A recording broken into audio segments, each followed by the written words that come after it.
E ele virou para mim, ele falou uma coisa que eu nunca mais me esqueci. Eu falei, eu então não sou essa pessoa. E ele falou o seguinte, Camila, é o seguinte, se eu tiver que abrir uma carrocinha de pipoca, eu vou fazer tanta conta que eu não vou abrir. Você é diferente. Você vai lá e faz. A parte técnica, finanças, contabilidade, eu te ensino. Toda vez que eu lembro essa história, eu me arrepio.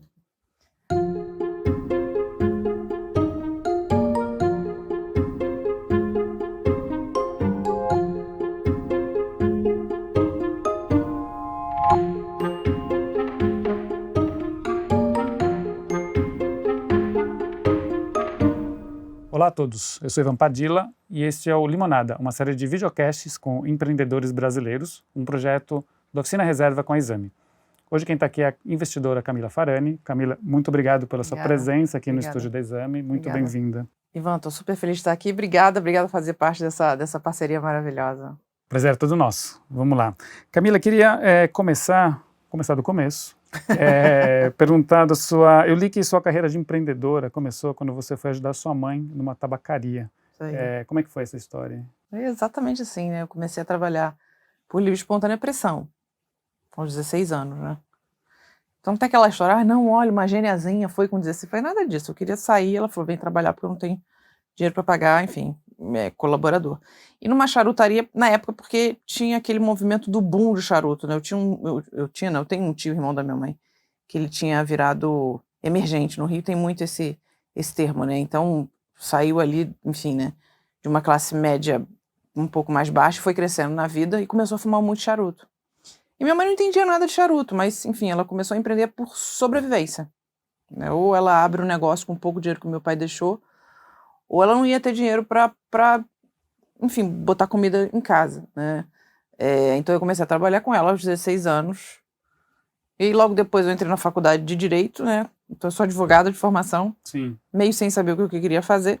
E por que Direito? Você acha que o Direito poderia te dar uma base para você partir para, enfim, para... Então, eu fiz Direito porque eu tinha, na verdade não era nem um desejo meu, né? Era um desejo da minha família que eu fosse juíza. Sim. Né? Então tinha ainda muito aquela coisa da estabilidade, né, do funcionalismo público, né, e como eu sempre acabei, nessa época eu já me colocava de alguma forma, assim, em algumas situações, né, eu liderava ali, mas ainda muito timidamente. Minha mãe falou assim, você vai ser juíza, você tem toda o porte, ela sempre falou, você tem porte para ser juíza. Eu falei, tá bom. Tem firmeza. Firmeza. Eu falei, tá bom, vou ser juíza, né, nem mal sabia o que a juíza fazia. Mas lá fui eu e fiz uma faculdade de Direito, né? E no meio da faculdade eu descobri que eu não queria aquilo não era para mim. Fiz um estágio no Fórum do Rio de Janeiro, eu falei, não é isso que eu quero para mim. Mas eu me formei, eu falo isso com todo orgulho, eu me formei, eu ainda tenho a carteira da ordem, né? Mas sabendo já que você não ia seguir uma carreira já sabendo de que eu não seguia, eu não ia querer. Porque o que aconteceu? Eu fiz um primeiro estágio, Ivan, e aí o que aconteceu? Eu fiz esse estágio, e aí... dentro do estágio, eu estava fazendo uns folders de pesquisa de opinião para os clientes responderem na Tabaco Companhia Café, que era o nome da tabacaria. Então eu passava 50% do estágio trabalhando ainda para a Tabaco Companhia, porque eu fazia estágio de 4 horas, eu saía e eu ia para a loja.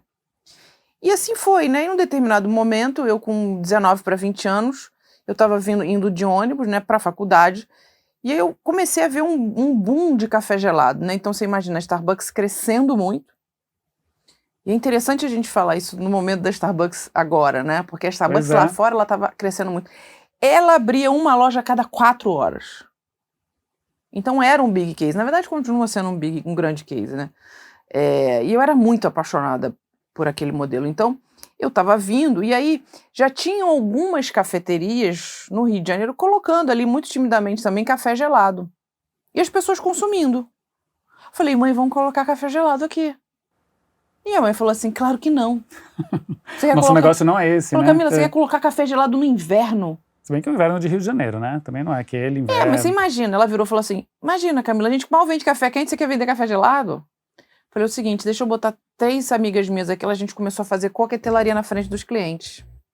E eu falei o seguinte, se eu aumentar em 30% as tuas vendas, eu não falava vendas, sei lá que eu falava, via vendas, eu não falava faturamento líquido, não falava nada disso. Eu falei, se eu aumentar em 30% as tuas vendas, você me dá um percentual da sociedade?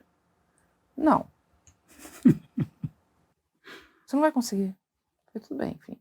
Chegou no final do mês, 30 dias, eu bati 28%. Eu falei, aí? E ela falou assim, eu vou te dar 15%. Na verdade, eu não vou te dar.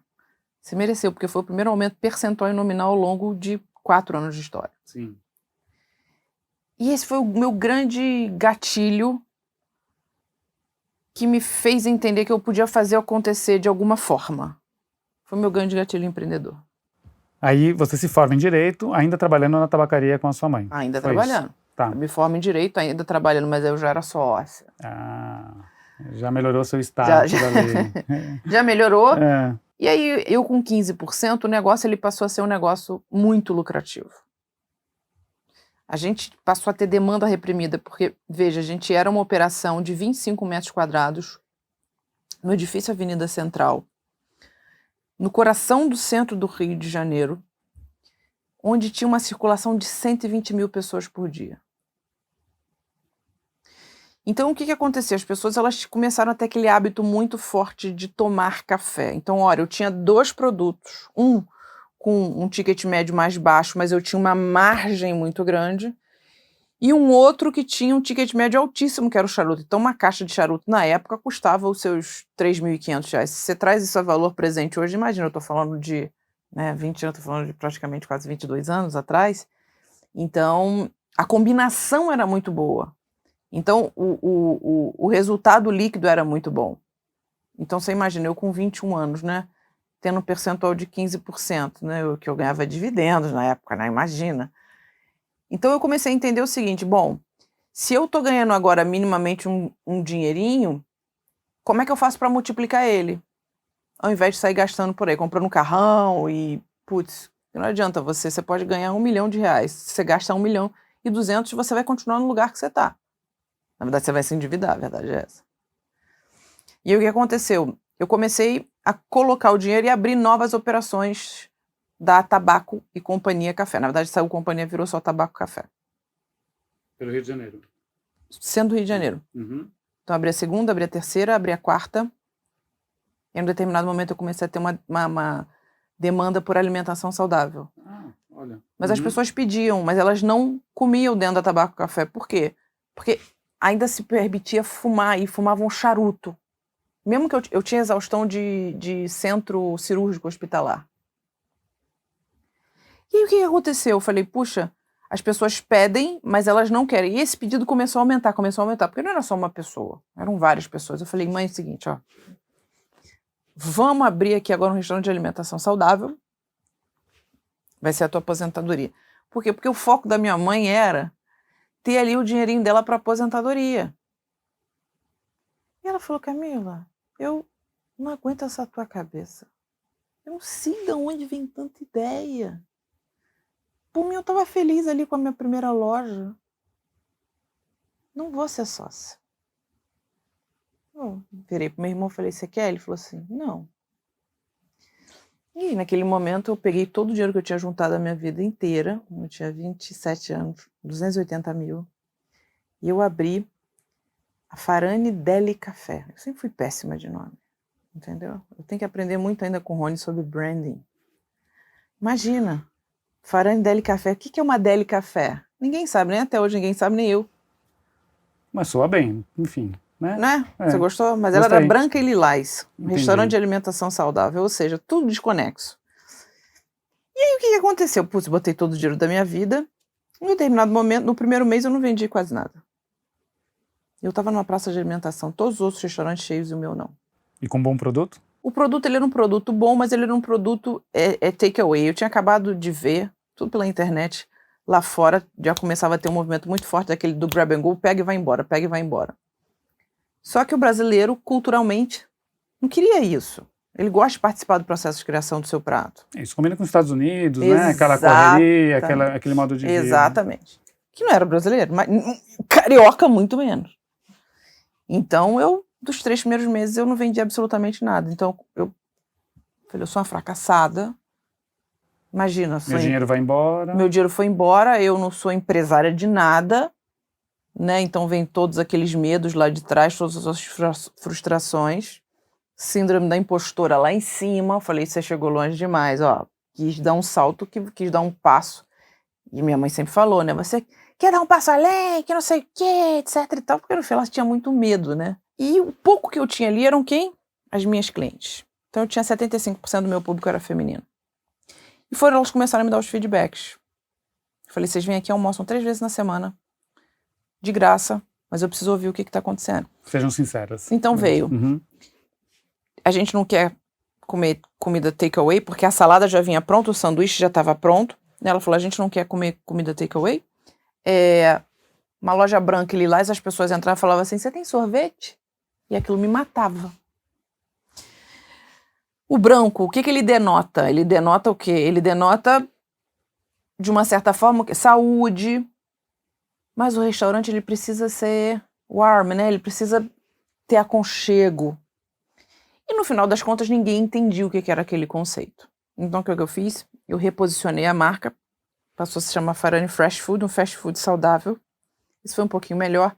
Eu peguei a lasca da madeira, porque eu não tinha mais dinheiro nenhum. Então, eu peguei a lasca da madeira e eu forrei todas as mesas para trazer, e as laterais, né, do restaurante, para poder trazer a ambiência. 1.300 folders cardápios, ao invés de eu distribuir, eu botei embaixo de salas comerciais, porque eu estava no centro do Rio de Janeiro. E aí passou a ser 7 ingredientes, uma proteína, um molho. E a base da salada. Alface crespa, alface roxa, mix de folhas. Eu tinha virado o espoleto da salada. E tudo isso com o feedback das clientes e com a sua intuição, sem nenhuma consultoria? Sem nenhuma consultoria, mas assim, mas muita capacidade fuçativa, né? Então, fuçando tudo, enfim. O Google, ele não tinha essa abrangência, né, essa penetração que ele tem hoje, mas tudo, né, pesquisando sempre muito. E vendo referências. Então, quando eu fiz isso, a gente deu uma virada de chave ainda muito sutil, mas depois começou a ter fila na porta, 5º mês de operação, break-even, né, o famoso break-even, ponto de equilíbrio. E no 6º mês de operação, o ex-presidente do Mundo Verde, ele tinha acabado de comprar o Mundo Verde junto com o fundo de Private Equity. E ele falou, Camila, olha, eu acabei de saber da tua operação, eu já estava observando aqui há algum tempo, eu acabei de comprar o Mundo Verde, e uma das formas de crescimento é a gente implantar um modelo igualzinho ao seu, de alimentação saudável, para oferecer os atuais franqueados ou novos franqueados. Falei, que bom. Fila na porta. Eu falei, vai ser concorrente, sério. Ele falou assim, você vem trabalhar comigo, eu vou te engolir. Fiz exatamente essa cara que você fez. Eu não posso trabalhar com você. Qual que seria a função? Não, você vai ser diretora executiva da nossa vertical, dessa de alimentação saudável. Eu falei assim, minha sócia é minha mãe aqui, eu não tenho esse... Ele falou, não, mas fica tranquila, me manda o seu DRE dos últimos 2 anos, o consolidado para os próximos 5, o balanço, o fluxo de caixa, modelo de avaliação de viabilidade e o balanço. E você tinha tudo isso? Eu falei, Sérgio, eu nem sei do que você está falando. Eu não tenho nenhuma vergonha de falar isso, porque eu não sabia o que ele estava falando. E no Rio de Janeiro tem muito aquela coisa, eu falei, não, quem mexe com isso é meu irmão, quem mexe com financeiro é meu irmão. Eu nem sei. Meu negócio é isso aqui, operação, dia a dia. E ele virou pra mim, ele falou uma coisa que eu nunca mais me esquecer. Eu falei, eu então não sou essa pessoa. E ele falou o seguinte, Camila, é o seguinte, se eu tiver que abrir uma carrocinha de pipoca, eu vou fazer tanta conta que eu não vou abrir. Você é diferente. Você vai lá e faz. A parte técnica, finanças, contabilidade, eu te ensino. Toda vez que eu lembro essa história, eu me arrepio. E aí foi quando eu aceitei, né, com muito medo. Eu enfim, tinha um percentual pequenininho dessa operação, né, que era sócia da operação mãe, que era do Mundo Verde. E eu me tornei lá diretora executiva e fiquei lá durante 2 anos. E aí as minhas operações aqui, né, a tabaco e café, elas já estavam crescendo muito, eu passei a ter muita demanda, seja por empresa de serviço de coffee, de catering, de marca de café mesmo, né, do café em pó, do café em grão. E eu fiquei durante lá 2 anos, saí, voltei para os meus negócios, aí foi quando eu criei o Grupo Box. O Grupo Box, na verdade, ele era um grande guarda-chuva, né, que reunia todas essas marcas. Mas o que aconteceu? Você cansou dessa vida? Você viu que você não queria essa vida de executiva? Eu estava infeliz demais. cena executiva. Quer botar uma empreendedora que gosta do operacional, que gosta do dia a dia, analisando 150 mil indicadores, sentada numa cadeira, esquece. Não era para mim. E não era, eu acho que assim, é importante essa mensagem para os empreendedores, porque você precisa entender qual é o tipo de empreendedor que você é. Eu criei uma ferramenta que se chama Dela, essa ferramenta ela faz um diagnóstico do seu perfil empreendedor, entende quais são os tipos de perfis de pessoas que você precisa ao seu lado e te explica um plano de ação. Porque no fim a gente não sabe. E aí às vezes o que acontece? Você fica lá se batendo, enfim, achando que você precisa ser especialista numa determinada área que você não é.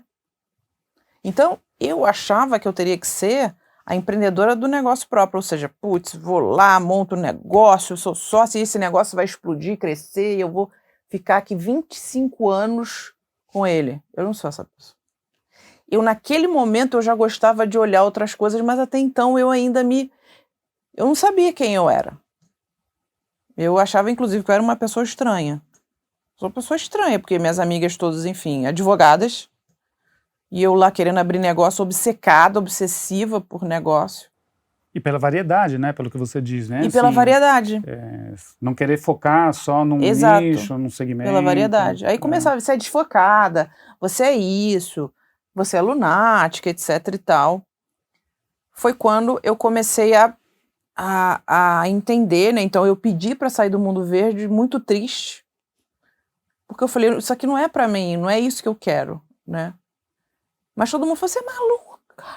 Um cargo desse? Um cargo desse, você deu um salto na tua carreira e de fato, assim, eu vou te dizer, assim, foi um dos grandes pontos de virada, porque eu tive ali quase que um MBA remunerado, assim, então eu aprendi absolutamente tudo de gestão em pouco tempo, né, claro, respeitando o tempo que eu fiquei lá, mas de gestão compartilhada, marketing comercial, logística, financeiro, contábil. Eu ia te perguntar justamente isso, se você acha que esse período de 2 anos como executiva serviu para você depois para uma base, ou você sente que você perdeu tempo, que você teria que estar empreendendo? De forma alguma. Foi bom você ter ficado ali esse período lá dentro de uma empresa. E por conta dele que me possibilitou ser investidora. E quando eu saí, um grande amigo meu, que me levava para reuniões desde quando eu tinha 20, 21 anos, para fazer reuniões, ele cismou que eu era boa de marketing, né? E eu, de fato, gosto muito de marketing. E ele me levava para reuniões e ele falou assim, Camila, ele sempre me chamou de Camila, é o seguinte, olha, eu tô aqui num grupo aqui de investidores aqui na PUC do Rio de Janeiro, se chama Gavin Angels, e eu tô aqui começando a investir nesse negócio de aplicativo. Eu falei, poxa, que legal, bacana. Mas me conta como é que é investimento anjo. Eu falei, o que é isso? Sim, você vai botar a tua grana, eu sei que você já tá um pouco melhor de vida, já juntou ali um patrimônio, você vai botar a tua grana nesses modelos, sabe, tipo comércio virtual, né, na época eu falava muito comércio eletrônico, eu não falava e-commerce, comércio eletrônico, e aí depois de 5, 6 anos você pode ter o teu capital aí multiplicado por 5, 6, se você tiver. Pô, Geraldo, mas como assim? Eu tô acostumada a ter caixa todo mês, né, muito diferente isso. Eu falei, não gostei, eu falei, mas eu vou lá ver. E aí eu entrei numa sala com 18 investidores, todos homens. E quem estava apresentando era uma empreendedora. E ela estava apresentando um e-commerce de cosméticos.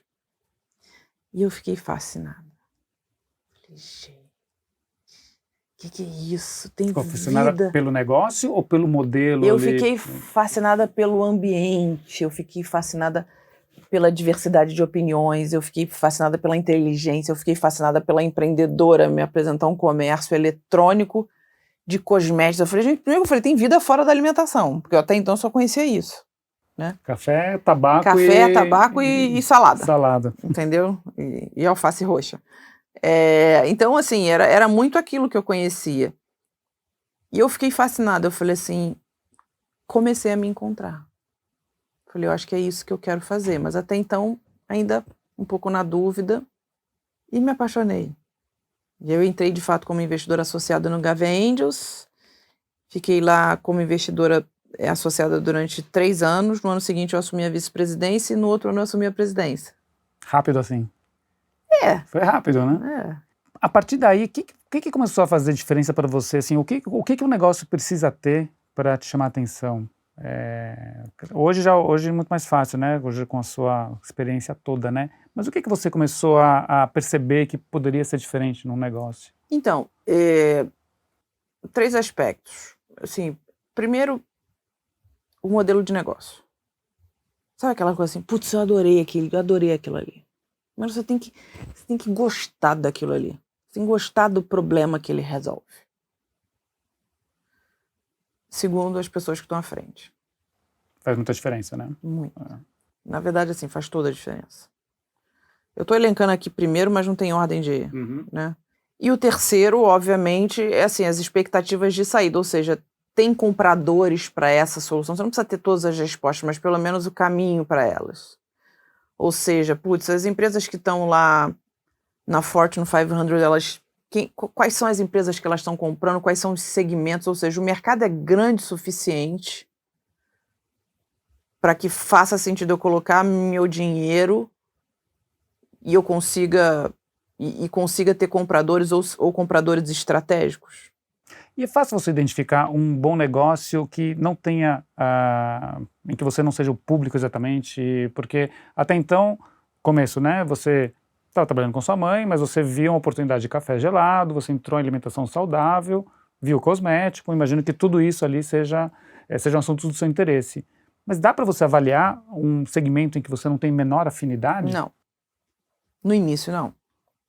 E aí, né, o que eu entendi? Eu falei, segmentos onde eu não tenho nenhuma, isso eu uso até hoje, tá? Onde eu não tenho nenhum conhecimento, e eu acho que essa é a beleza do investimento anjo, né? Porque o investimento anjo você não faz sozinho, você sempre faz, via de regra, em grupo, com outros investidores, porque você mitiga o risco. Então, por exemplo, poxa, eu vou investir numa empresa de audiovisual, vou investir numa empresa, enfim, de mídia.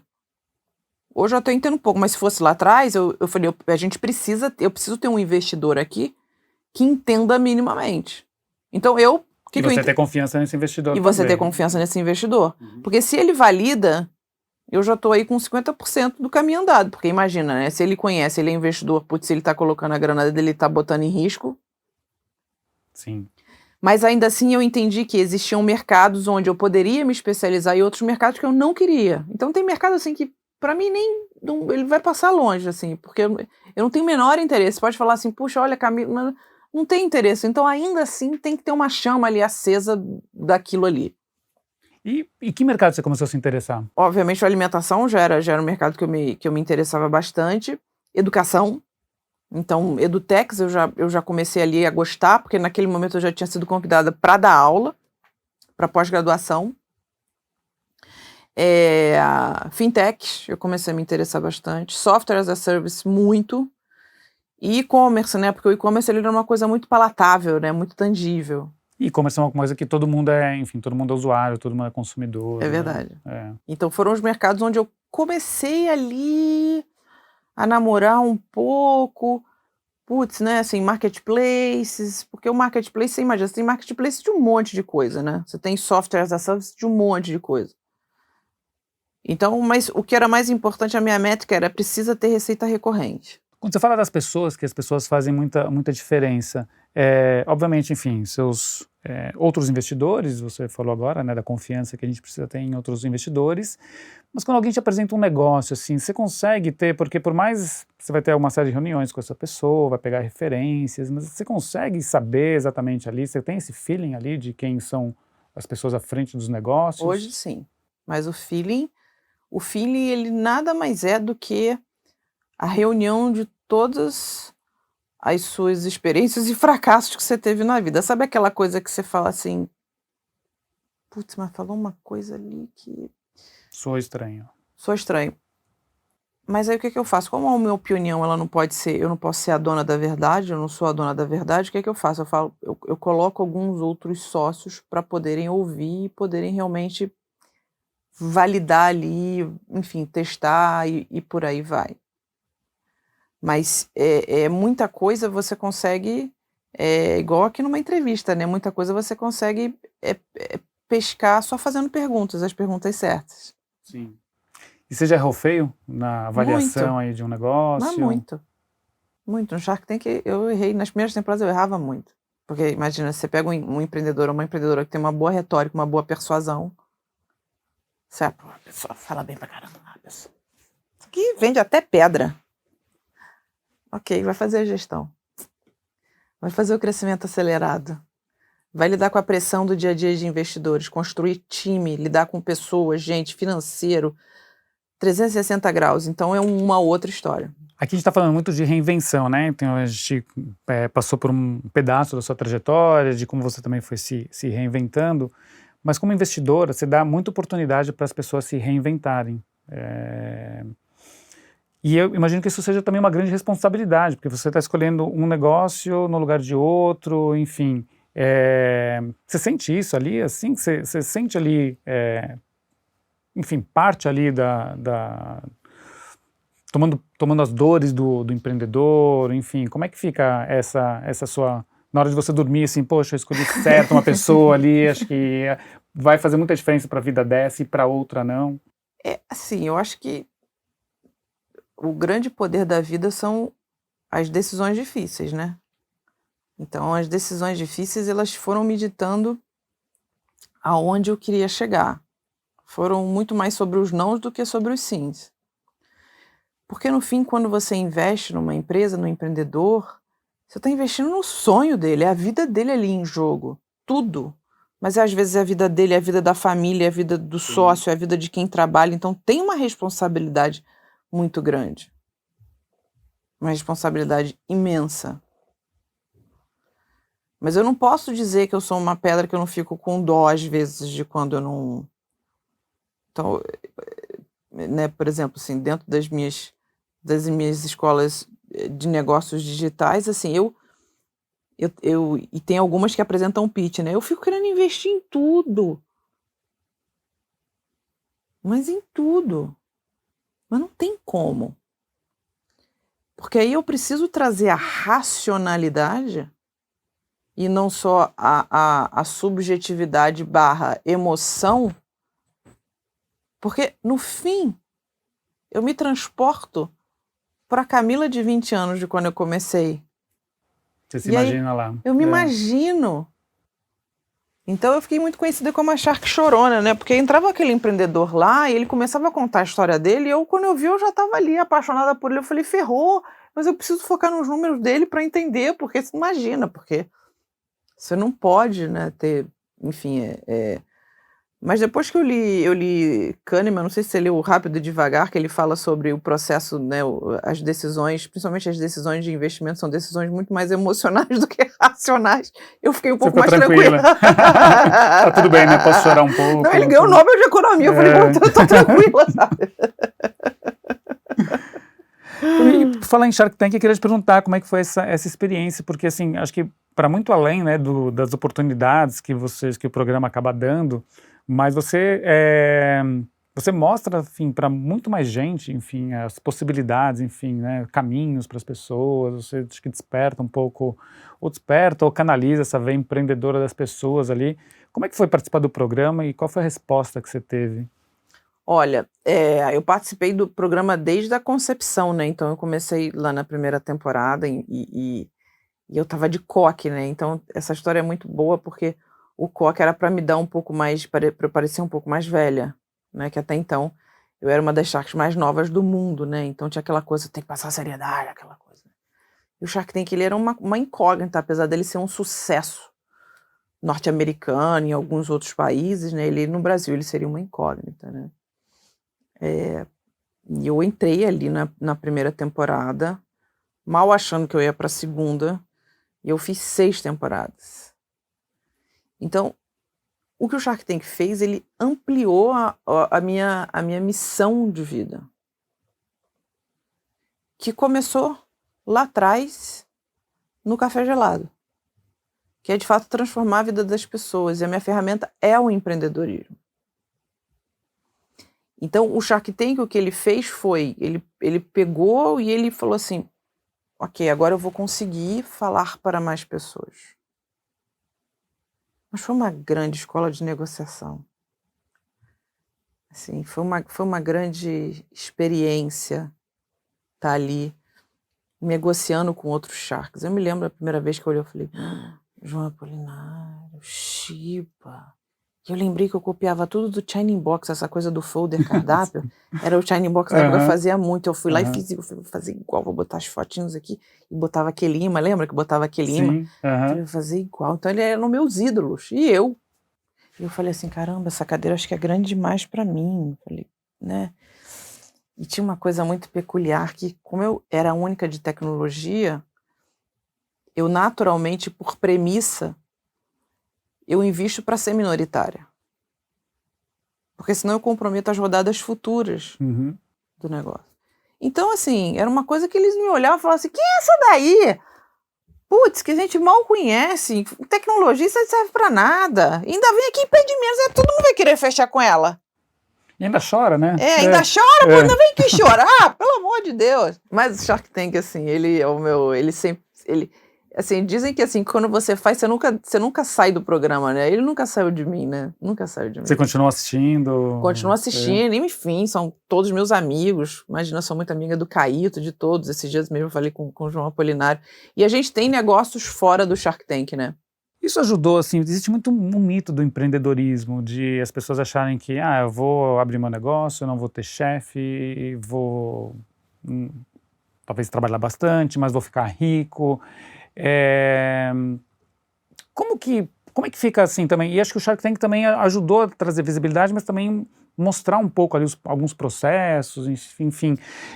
Como é que você vê hoje assim, o cenário de alguns anos atrás para hoje? Você acha que hoje, muita gente já quebrou a cara, acho que muita gente ainda vai continuar quebrando a cara, mas você vê hoje assim, as pessoas mais preparadas ali para empreender, para ter o seu negócio? Sem dúvida. Porque antes você tinha um momento no Brasil onde você tinha muito mais empreendedores por necessidade. Então, beirava ali na casa dos 70%. E 30% eram os empreendedores por oportunidade, ou seja, eu escolho empreender, eu quero empreender. Por exemplo, a minha mãe foi uma empreendedora por necessidade. Eu preciso abrir porque eu preciso sobreviver. E, historicamente, esse tipo de empreendedor, ele, como ele está ali apagando incêndio o tempo inteiro, ele vive ali no negócio, ele não se capacitava. E aí, com a evolução, com esses grandes protagonistas chamando a responsabilidade para si, com as escolas cada vez mais falando sobre o empreendedorismo, né, criando novos modelos, hoje passou a ser 50-50. Então, você tem hoje cada vez mais um empreendedor que fala assim, não, eu quero empreender. Então, eu tenho muito aluno recém-formado ou que ainda está na faculdade. Ele fala assim, eu quero empreender, eu escolhi empreender. E aí, com o tempo, com o processo de seleção natural, aqueles investidores profissionais continuaram se profissionalizando. Então, eu, por exemplo, eu continuo estudando até hoje, mas estudando muito. E os empreendedores também. Então, hoje você vê muito menos, eu vejo muito menos empreendedor sem a capacitação. Ele já chega muito mais preparado. Agora, é óbvio que ainda existe empreendedor totalmente despreparado. Sim. Mas hoje não tem mais desculpa, com tanto de informação, com tanto de capacitação, com tanto de oportunidade que tem por aí. Uhum. Camila, estamos entrando aqui no finalzinho aqui do videocast. Eu queria te perguntar, te perguntei uma hora se você já tinha cometido algum erro de avaliação, você falou que muitos, mas eu queria te perguntar qual você considera que foi o maior erro da sua carreira até hoje e qual foi o maior acerto na sua trajetória? Olha, eu acho que o meu maior erro, ele sem dúvida nenhuma foi o erro dos 280 mil.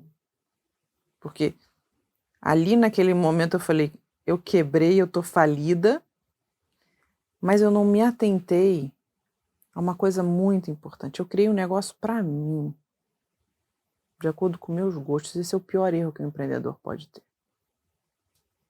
Você tem que criar um negócio para o teu cliente, para o teu futuro cliente, em cima daquilo que ele quer. E aí o que acontece? Isso acontece muito, né?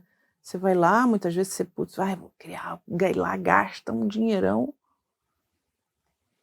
dentro de um mercado até muito grande, mas que ninguém quer. E essa é a principal causa de mortalidade dos negócios do mundo. No market need, ou seja, não tem necessidade no mercado. E quando você fala dos 280 mil, é que você colocou todo o seu capital nesse Todo. negócio, foi isso? Isso foi um erro também? Você não faria isso hoje? De forma nenhuma. Eu Ainda nunca que- tinha pensado nesse aspecto. Mas deu certo, Mas né? não- Deu tudo certo, então estamos aqui nesse momento, né? Então, Pelo menos deu certo. tudo certo. E o maior acerto, eu acho que sem dúvida foi conseguir mudar a chave de empreendedora de um negócio só para empreendedora / investidora de múltiplos negócios. Eu acho que esse foi o maior acerto. Foi romper com o status quo. Então, quando eu comecei a fazer investimento anjo, minha família inteira foi contra, torcendo o nariz. Esse negócio aí dá dinheiro, esse negócio de aplicativo. Você tá louca, Camila. Continua nos seus negócios aqui de alimentação. E eu não queria. Então, eu acho que esse, sem dúvida nenhuma, foi o meu maior acerto. Muito bom. Camila, você é uma pessoa muito firme, tanto é que muita gente queria que você fosse juíza. Então, com toda a sua firmeza e sua sinceridade, queria que você colocasse aqui qual a sua maior qualidade, a qualidade que mais te ajudou na sua carreira até hoje, ou as suas qualidades. Ousadia. Acho que ousadia, sem dúvida nenhuma. Sabe aquela coisa de, não dá certo, não, vamos fazer dar certo, vamos fazer até dar certo. Comunicação, acho que sem dúvida nenhuma. Eu não achava que isso poderia ser, mas quando eu descobri o poder de uma boa comunicação, e eu vejo que conseguir se conectar com o outro. Então eu me conecto com histórias, eu me conecto com pessoas, eu me conecto com empreendedores. Porque por trás de todo CNPJ tem um CPF, né? E se o CPF não é bom, o CNPJ também não vai ser. Então porque é isso que me conecta. É isso que me mantém o pé no chão. Então, e tem uma quarta, que eu acho que é um pouco da visão, assim, né? Umas pessoas falam, você é visionária. Mas eu estudo tanto, eu estou sempre vendo o que está acontecendo no mundo, né? Que isso acaba me trazendo uma visão um pouquinho mais aguçada. É o tal do clichê, né? Assim, quanto mais você trabalha, mais sorte você tem. Isso aí. É isso aí. Maravilha, Camila. É isso Muitíssimo aí. obrigado Eu que pelo papo, agradeço. pela conversa. Eu que agradeço. Obrigada. Obrigada, foi ótimo.